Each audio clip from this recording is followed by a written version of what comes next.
Gimana kabarnya anak-anak pagi ini?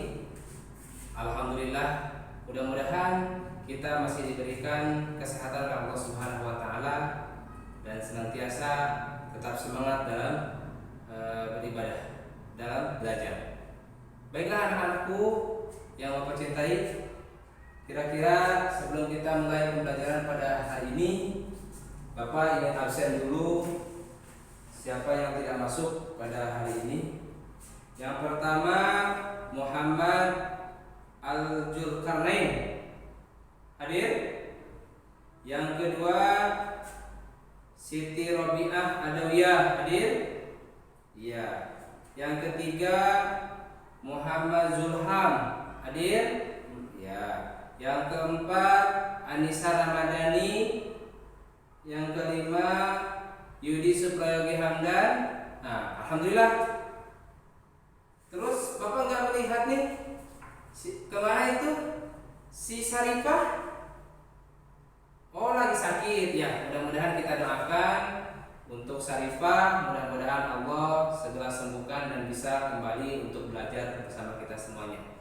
Baiklah anak-anakku yang Bapak cintai, untuk pembelajaran kita hari ini yaitu pelajaran yang pertama di semester yang pertama di kelas 6, yaitu tentang indahnya saling menghormati. Ya.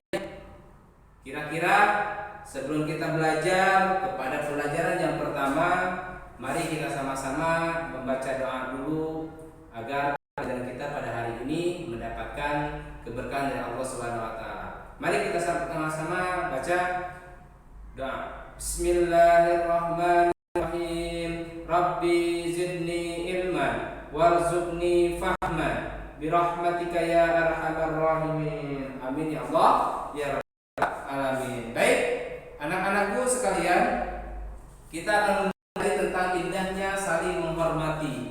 Ya. Kira-kira Bapak sebelumnya pengen tahu dulu nih, ya, supaya pembelajaran kita terfokus, supaya pembelajaran kita bisa dicapai. Maka tujuan pembelajaran kita pada hari ini yaitu yang pertama, peserta didik dapat membiasakan diri membaca Al-Quran dengan tartil. Yang kedua, peserta didik dapat mengetahui makna surat Al-Kafirun dengan benar. Yang ketiga, peserta didik dapat membaca surat Al-Kafirun dengan jelas. Dan yang keempat, peserta didik memiliki sikap toleran dan simpati kepada sesama dengan implementasi dari pemahaman isi kandungan dalam surat Al-Kafirun.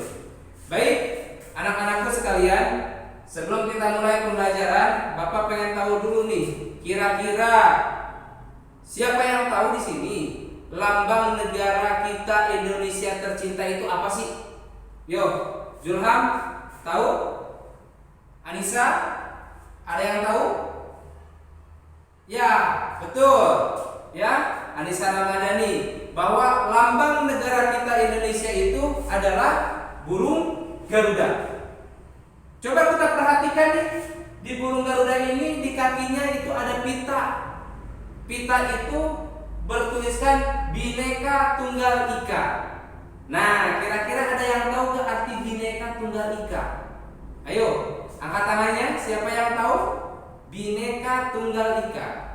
Ya, Muhammad Jaklur? Ya, betul. Bahwa Bhinneka Tunggal Ika itu artinya itu merupakan semboyan negara kita Indonesia. Ya, artinya berbeda-beda tetapi tetap satu tujuan, satu jua. Makanya kita bersyukur kita hidup di Indonesia. Ya, bahwa negara Indonesia itu memiliki keanekaragaman, baik itu suku, bahasa, adat istiadat, bahkan agama. Ya, makanya dengan keberaneka-ragaman itu kita diharuskan untuk toleransi. Yo, siapa yang tahu lagi artinya toleransi? Ya, siapa yang tahu? Yo, siapa? Anissa lagi. Oh iya, betul. Toleransi artinya saling menghormati, saling menghargai sesama perbedaan. Ya, pokoknya saling menghormati, menghargai perbedaan di antara kita. Itu artinya toleransi. Oke. Nah, coba lihat di sini ada umat Islam menuju masjid, umat Kristen atau Katolik menuju gereja, umat Hindu menuju pura, umat Buddha menuju wihara, dan umat Konghucu menuju kelenteng. Alangkah indahnya apabila kita hidup saling menghargai, saling menghormati, ya, mempersilahkan teman kita untuk beribadah sesuai dengan agamanya masing-masing, tidak membuat kegaduhan, kekacauan, ya, enak, saling menghormati dan menghargai, ya. Oleh sebab itu, makanya kita harus sama-sama saling menjaga toleransi itu agar keberagaman kita, suku, bangsa, agama itu saling menghormati, menghargai, ya. Oke. Nah, baik. Makanya dalam Al-Qur'an Allah Subhanahu wa taala berfirman dalam surat Al-Kafirun. Inilah salah satu surat untuk kita menjaga, untuk menghormati toleransi. Ya. Makanya kita jangan ikut-ikutan. Kalau umpamanya kita, contohnya satu hari umpamanya kita belajar atau umpamanya sholat di masjid, hari berikutnya kita sholat lagi di gereja, hari berikutnya kita sholat di pura, di wihara, itu tidak boleh kita mencampur adukan agama. Ya, Islam sangat melarang. Allah Subhanahu wa taala berfirman dalam surat Al-Kafirun, ya, bahwa melarang untuk mencampur adukan agama dalam kehidupan sehari-hari. Oke, kita sama-sama baca surat Al-Kafirun, ya. Ini, ayo ikutin. Ya, Bismillahirrahmanirrahim. Qul ya ayyuhal kafirun, la a'budu ma ta'budun, wa la antum 'abiduna ma a'bud, wa la ana 'abidum ma 'abadtum, wa la antum 'abiduna ma lakum dinukum waliyadin. Baik, itu adalah surat Al-Kafirun. Baik, kita sama-sama mengenal surat Al-Kafirun. Apa aja sih dalam surat Al-Kafirun? Yang pertama, surat Al-Kafirun itu yang tadi kita baca, surat Al-Kafirun berjumlah 6 ayat. Yang kedua, surat Al-Kafirun itu urutannya adalah surat yang ke-109 dari 114 surat yang ada dalam Al-Qur'an. Surat Al-Kafirun merupakan surat yang tergolong kepada surat Makkiyah. Artinya adalah surat yang diturunkan di kota Mekah sebelum Rasulullah SAW hijrah ke Madinah. Yang selanjutnya surat Al-Kafirun diturunkan setelah surat Al-Maun. Dan Al-Kafirun artinya adalah orang-orang kafir. Nah, sekarang Bapak pengen tanya, kenapa ini disebut surat Al-Kafirun? Yo, siapa yang paham? Siapa yang tahu? Ya, surat Al-Kafirun, kenapa dinamai Pak surat Al-Kafirun? Karena surat Al-Kafirun itu diambil dari ayat yang pertama dalam surat Al-Kafirun. Qul ya ayyuhal kafirun. Nah, Al-Kafirunnya itu nama suratnya diambil dalam surat atau ayat yang pertama dalam surat Al-Kafirun. Baik, nah, kita sama-sama tadi sudah membaca, tapi kan kita belum tahu ternyata di dalam surat Al-Kafirun itu ada beberapa tanda baca yang harus kita perhatikan, ya, agar kita membaca surat Al-Kafirun itu dengan baik, tartil dan benar. Baik, di sini kita akan menjelaskan beberapa tanda baca. Mungkin tidak terlalu banyak lah tanda bacanya. Di antaranya yang sering muncul di surat Al-Kafirun itu, yang pertama adalah mazaizmun fasir. Mazaizmun fasir itu adalah huruf mad apabila mad bertemu dengan huruf hamzah, ya, dalam dua kalimat, maka dibacanya harus 5 harokat. Contoh dalam surat Al-Kafirun, ya ayyuha la a'budu wa la antum wa la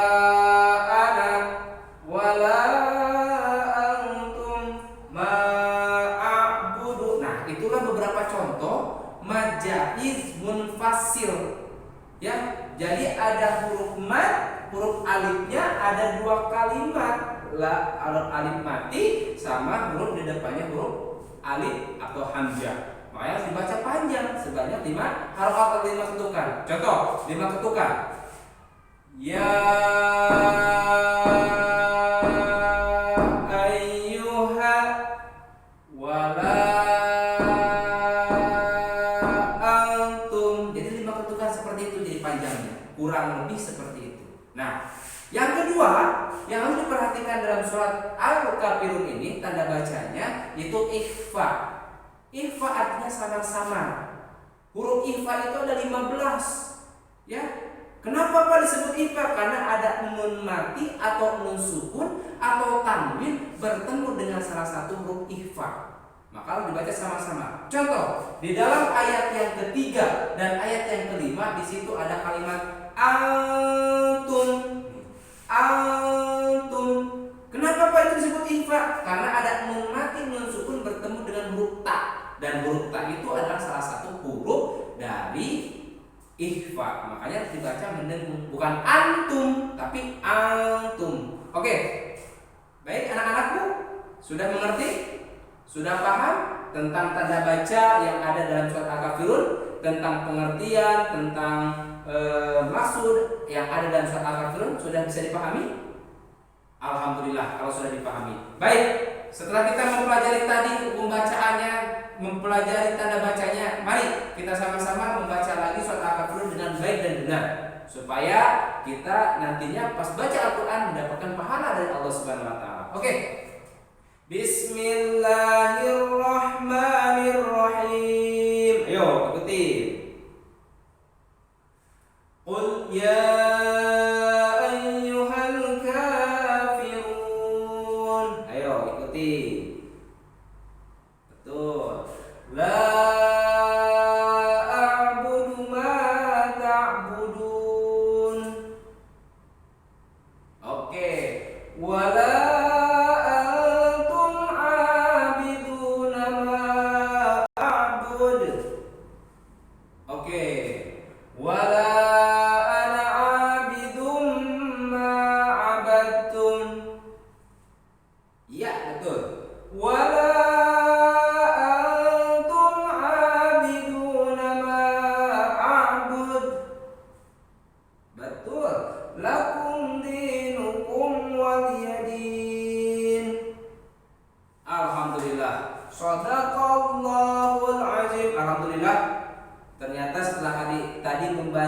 mendengar, mengetahui hukum bacaan dan tanda bacanya.